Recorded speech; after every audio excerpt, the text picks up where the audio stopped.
السلام علیکم پیارے دوستو، بنی اسرائیل میں ایک شخص تھا جس کی بیوی نہایت خوبصورت تھی۔ اپنی بیوی پر وہ بنی اسرائیلی بے حد عاشق تھا۔ چنانچہ جب اس کی بیوی کا انتقال ہوا تو اس اسرائیلی کو بڑا صدمہ پہنچا اور ایک مدت تک وہ اس عورت کی قبر پر بیٹھا ہوا روتا رہا۔ ایک دن حضرت عیسیٰ علیہ السلام کا ادھر سے گزر ہوا تو انہوں نے اس بنی اسرائیلی کو پریشان دیکھ کر اس کا سبب معلوم کیا۔ جب بنی اسرائیلی نے اپنا واقعہ بیان کیا تو حضرت عیسیٰ علیہ السلام نے دریافت فرمایا، کیا تو یہ چاہتا ہے کہ میں تیرے لیے اس کو زندہ کر دوں؟ اس نے عرض کیا، جی حضور، میں تو یہی چاہتا ہوں۔ چنانچہ حضرت عیسیٰ علیہ السلام نے اس قبر کے مردے کو آواز دی تو قبر سے ایک حبشی غلام، جس کی ناک کے نتھنوں اور جس کے دوسرے حصوں سے آگ کی لپٹیں اٹھ رہی تھیں، حضرت عیسیٰ علیہ السلام کو دیکھتے ہی غلام نے کلمہ پڑھا، لا الہ عیسیٰ رول اللہ۔ اس بنی اسرائیلی نے یہ دیکھ کر عرض کیا، حضور مجھ سے غلطی ہو گئی، میری بیوی کی قبر تو دوسری ہے۔ یہ سن کر حضرت عیسیٰ علیہ السلام نے حبشی کو حکم دیا کہ تم اپنی قبر میں واپس چلے جاؤ۔ چنانچہ وہ غلام مردہ ہو کر پھر سے گر گیا اور اس کی قبر کو مٹی سے چھپا دیا گیا۔ پھر حضرت عیسیٰ علیہ السلام نے دوسری قبر کی طرف توجہ فرمائی اور حکم دیا کہ اے صاحب قبر، اللہ کے حکم سے زندہ ہو جا۔ چنانچہ اس قبر سے یہ خوبصورت عورت اٹھی اور سر سے مٹی جھاڑتی ہوئی قبر سے باہر آ گئی، جس کو دیکھ کر اسرائیلی بولا، یا رول اللہ، میری بیوی یہی ہے۔ اور حضرت عیسیٰ علیہ السلام کے حکم سے وہ اسرائیلی اپنی بیوی کو لے کر واپس ہونے لگا، مگر وہ آدمی بہت وقت سے جاگا ہوا تھا، اسی لیے اس پر نیند کا غلبہ ہو گیا اور بیوی سے کہنے لگا کہ تیری قبر پہ روتے روتے اور جاگنے کی وجہ نے مجھے ہلاک کر دیا ہے، اسی لیے میں چاہتا ہوں میں کچھ دیر آرام کر لوں۔ بیوی کہنے لگی کہ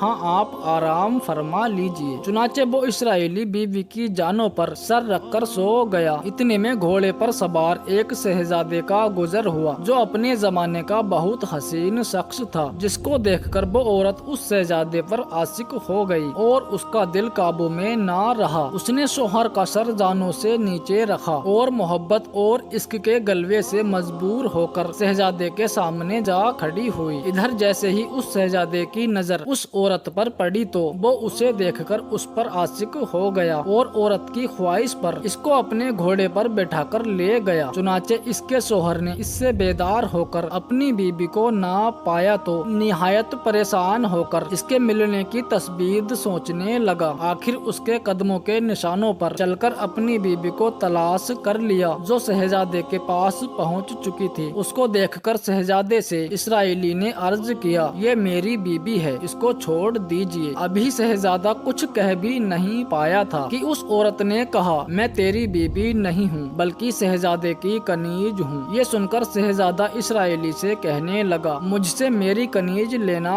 چاہتا ہے۔ اس نے کہا، اللہ کی قسم، یہ میری بیوی ہے جس کو میرے سردار حضرت عیسیٰ علیہ السلام نے مرنے کے بعد میرے لیے زندہ کیا ہے۔ ابھی یہ سب گفتگو ہو ہی رہی تھی کہ حضرت عیسیٰ علیہ السلام بھی وہاں تشریف لے آئے، جن کو دیکھ کر اسرائیلی کہنے لگا، یا رسول اللہ، کیا یہ میری وہ بیوی نہیں ہے جس کو آپ نے میرے لیے زندہ کیا ہے؟ حضرت عیسیٰ علیہ السلام نے فرمایا کہ ہاں، یہ وہی ہے۔ یہ سن کر عورت کہنے لگی، یا رسول اللہ، یہ شخص جھوٹا ہے، میں تو اس شہزادے کی کنیز ہوں۔ حضرت عیسیٰ علیہ السلام نے فرمایا، کیا تو وہ عورت نہیں ہے جس کو میں نے اللہ پاک کے حکم سے زندہ کیا ہے؟ عورت نے کہا، اللہ کی قسم، میں وہ عورت نہیں ہوں۔ اس کے بعد حضرت عیسیٰ علیہ السلام نے فرمایا، جو جان خدا کے حکم سے میں نے تجھے دی ہے اس کو واپس کر دے۔ یہ سن کر وہ عورت پھر سے مردہ ہو کر زمین پر گر گئی اور حضرت عیسیٰ علیہ السلام فرمانے لگے کہ جو شخص ایسے آدمی کو دیکھنا چاہے جو کافر یعنی انکار کرنے والا ہو کر مرا تھا اور زندہ ہو کر ایمان لایا تو وہ اس حبشی غلام کو دیکھ لے جو پھر ایمان کی حالت میں مرا ہے، اور جو کوئی ایسے شخص کو دیکھنا چاہے جو مومن مرا تھا پھر اللہ نے اس کو زندہ کیا اور پھر وہ کافر ہو کر حالات کفر میں مر گیا تو وہ اس عورت کو دیکھ لے۔ دوستو، اس واقعے کو دیکھ کر اسرائیلی نے قسم کھائی، کبھی بھی نکاح نہیں کروں گا، اور میدانوں کی طرف نکل گیا جہاں اللہ پاک کی عبادت میں مصروف رہ کر اسے موت آ گئی۔ اللہ اس شخص پر رحم فرمائے۔ میرے بھائی، بھائیوں اور بہنوں، ہمیں اس واقعے سے یہ سبق ملتا ہے، دنیا اور آخرت کی کامیابی اپنے پیارے آقا حضور صلی اللہ تعالی علیہ وسلم کی اطاعت اور محبت سے ہی مل سکتی ہے۔ تو دوستو ہمیں بھی چاہیے ہم اپنے نبی کی اطاعت کو سامنے رکھیں، چاہے ہمارا دل مانے یا نہ مانے۔ اللہ پاک ہم سب کو اس واقعے سے سبق حاصل کرنے کی توفیق عطا فرمائے۔ فی الحال دوستو آج کی اپنی ویڈیو کو ہم یہیں پر ختم کرتے ہیں۔ ویڈیو پسند آنے پر نہ صرف ویڈیو کو لائک کریں بلکہ اپنے دوستوں میں بھی ضرور شیئر کریں، اور اسی طرح کی ویڈیو ہمیشہ دیکھنے کے لیے ہمارے چینل کو ابھی سبسکرائب کر لیں۔ اللہ حافظ۔